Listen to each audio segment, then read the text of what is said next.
Hey, what's up? I don't know if you're new here and if you're returning, then you know what's good. Today I want to talk about my geography degree. Now, I've spoken quite a bit about university on this channel, and sometimes my opinions have been unpopular. Sometimes they've been thoroughly disliked. But I'm going to share them anyway. But I thoroughly enjoyed my undergraduate degree.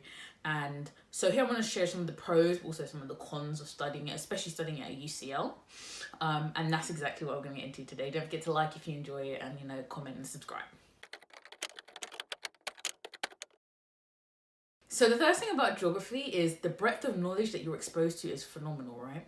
And that's in part because you are dealing with professors that are coming from different departments and they're experts in their field. Like in the geography department, you have marine biologists, you have geologists, you have botanists. Then on the social scientist side, you have people who specialize in gender studies, race studies, and they're all together in this one department. And that means you have access to all these experts just by virtue of being a geographer.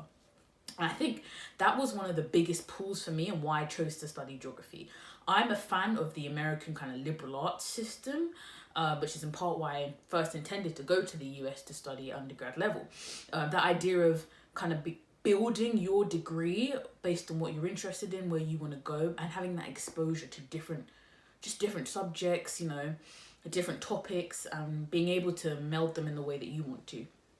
And so I love that. And obviously having all those experts means that the geography department can offer a range of modules. And so I did classes in, paleoclimatology, remote sensing, environmental change, but also you could do studies on economic geography and development geography, big data. Like there was just so much to choose from, hydrology. And so to be honest, I can't fault geography in that way in any sense. For me, it's pretty much all pros in terms of what's available to you and access to knowledge. So number 2 is about teaching, and studying geography at UCL meant that I was exposed to some of the most impressive people in their fields, right? Some of the world's most renowned geographers. That meant that the teaching often reflected that, okay? So I had some innate, like my dissertation supervisor, I've gone on about him in another video and I've spoken about my dissertation and how helpful he was. But like the department as a whole, especially physical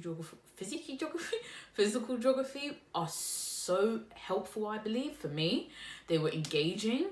Now, I'm not going to gloss over this and pretend every lecture was fantastic. There were some which were very lackluster. I'm not going to lie. I feel like the delivery didn't always match the research capabilities of the teacher. And I feel like that's the case not just in geography, but just in academia, across the board, because someone might be a phenomenal researcher but not be so great in disseminating and delivering that information to a class. Which is why it's important to make use of office hours, because when you go one-on-one, you can have some amazing interactions with that same professor who probably the class didn't bang. So yeah, there's definitely a mix of teaching, but more so on the great side.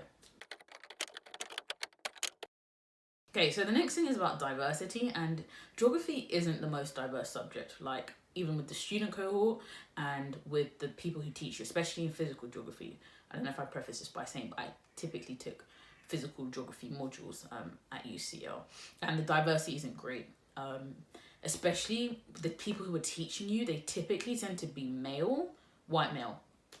And there's a number of reasons for that, like who chooses to study in the first place, and then who decides to progress up into that higher level in academia, and then obviously become the professors, and who gets let in, the gatekeepers. Sorry, I need to enunciate a little bit more.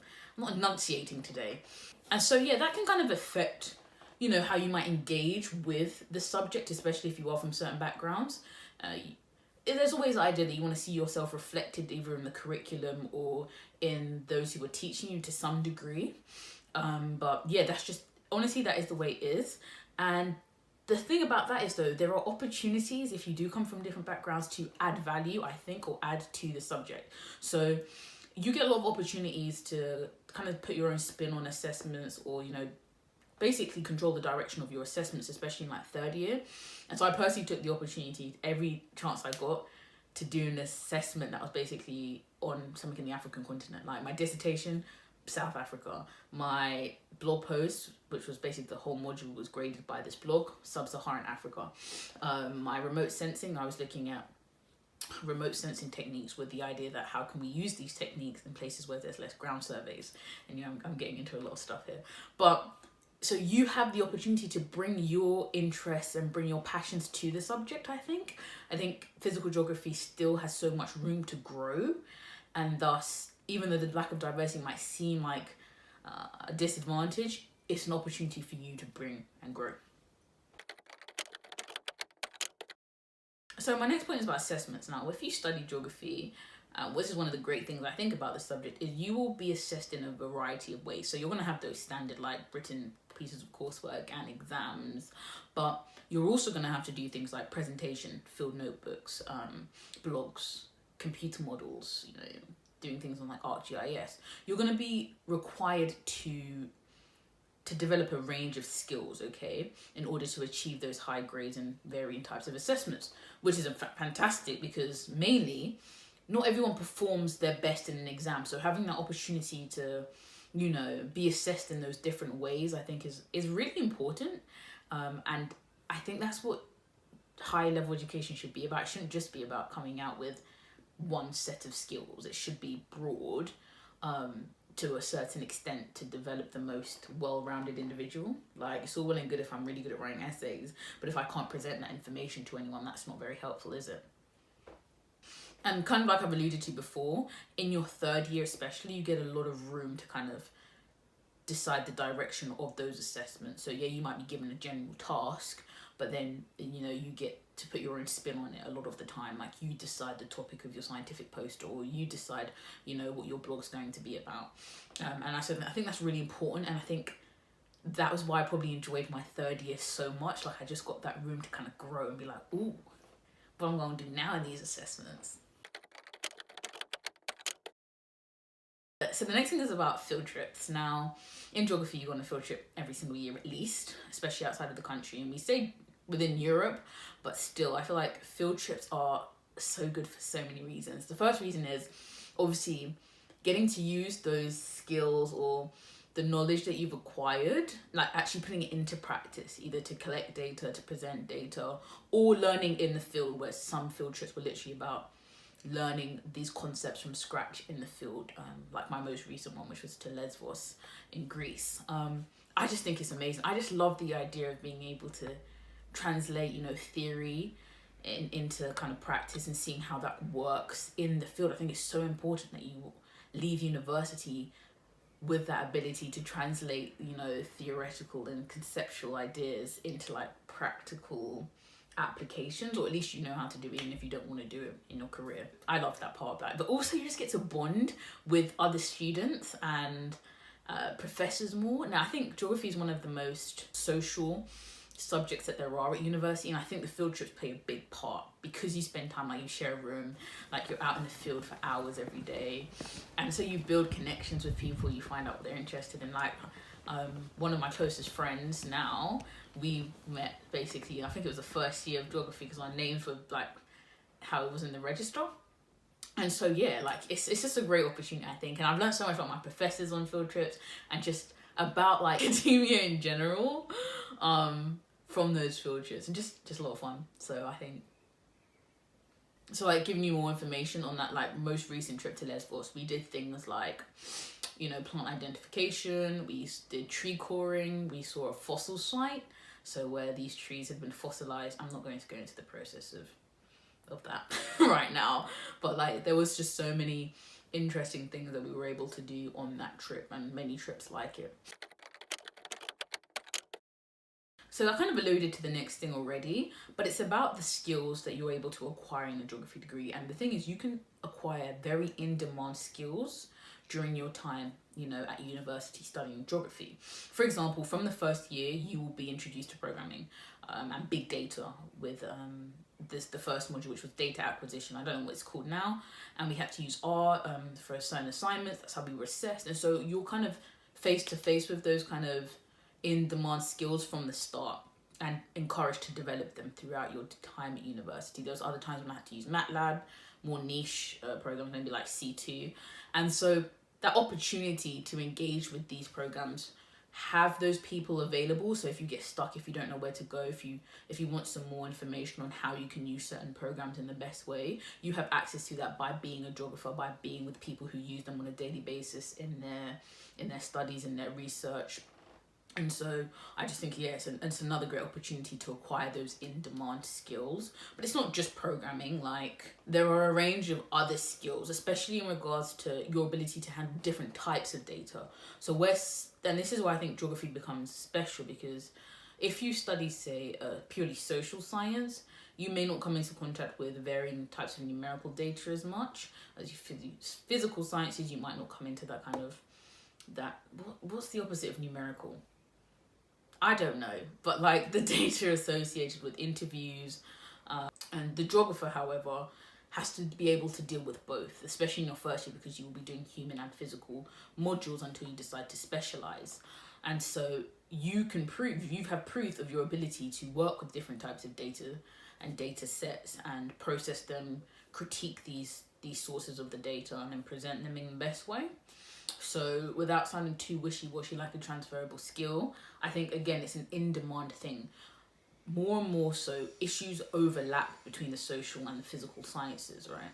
And I think thus the geographer becomes a really important person in their ability to see both, deal with both, and then make decisions using both types of data. So that's it. That's as much I'm going to talk about transferable skills. I think the really interesting thing here as well is, because of the scope in terms of the final year, the way you can decide on your assessments, but also your dissertation topic, you can have an idea of the type of skills you want to develop and then kind of run with that. So I had one of my friends did a modeling kind of dissertation, right? And so her final year, that 12,000 word dissertation in the project was all about her model and, you know, the data that she was able to produce from it. And so now she's proficient in R. She is proficient in modeling and can take that with her to the next steps. So say she was applying for a job, she's in postgrad now, but applying for a job, she's now can say that I am proficient in R. Like, I'm able to model certain things, and given the data sets, I can. So you see what I mean? So if you have an idea of something that you want to do, like maybe you're interested in hydrological modelling, you can pick a dissertation topic about that and have access to people who know about hydrological models, and develop those skills. Now you're, you know, proficient in that. And so whatever it is that you want to do and become skilled in, maybe it's lab work, like I did mine on a lab-based dissertation. You can literally, whatever skill you want to develop, use that dissertation to develop that skill base, especially if you already have an idea of what you want to do in postgrad. You might, not necessarily in academia, but like career-wise. So it's kind of like, not a loophole because it's specifically designed like that, but your way of upskilling within university. That's basically what I'm saying. So in conclusion, I love geography, and I know it's not necessarily the most employable degree, but I think it is a very important subject, and I think its importance will grow. It will just keep on like increasing, especially as the type of skills geographers develop. They will become more and more refined. Like, the syllabus reflects kind of what's happening in the outside world more and more with each passing year, I think, and that's why the course kind of changes so much every year. I can't really complain about my degree. I would pick it again, and I just love it. I know there's not, like I've already spoken about diversity in the degree, and so typically Black and ethnic minority students don't tend to study it, which is unfortunate, but I understand why. There's a lot of complex reasons. This subject in itself has a interesting history. It's linked to colonialism, to environmental racism. There's a legacy around the subject that probably hasn't quite been, shifted off. But also, it's not a professional degree, is it? Like, it's not like medicine or dentistry or, engineering. It doesn't lead directly into a specific profession, and so that can sometimes put certain groups off. I know that. I understand that. It's the reason why, like, when I said to my grandparents, so I came having all the grades I have, grades to do medicine, grades to do engineering, and I'm like, so I'm going to study geography, and they looked at me like, what's that? Like, why? And so I understand why there might be some resilience or resistance to it, but I think it's a great subject. That's what I've got to say. So yeah, like I said already, like the video if you enjoyed it, and let me know what kind of content you want to see from me, because as you can see, I'm working out my YouTube channel as I go along. I'm kind of just talking about things I'm interested in at the moment, and that's kind of all I have, unless you guys tell me what you want to see from me specifically. So let me know. Bye.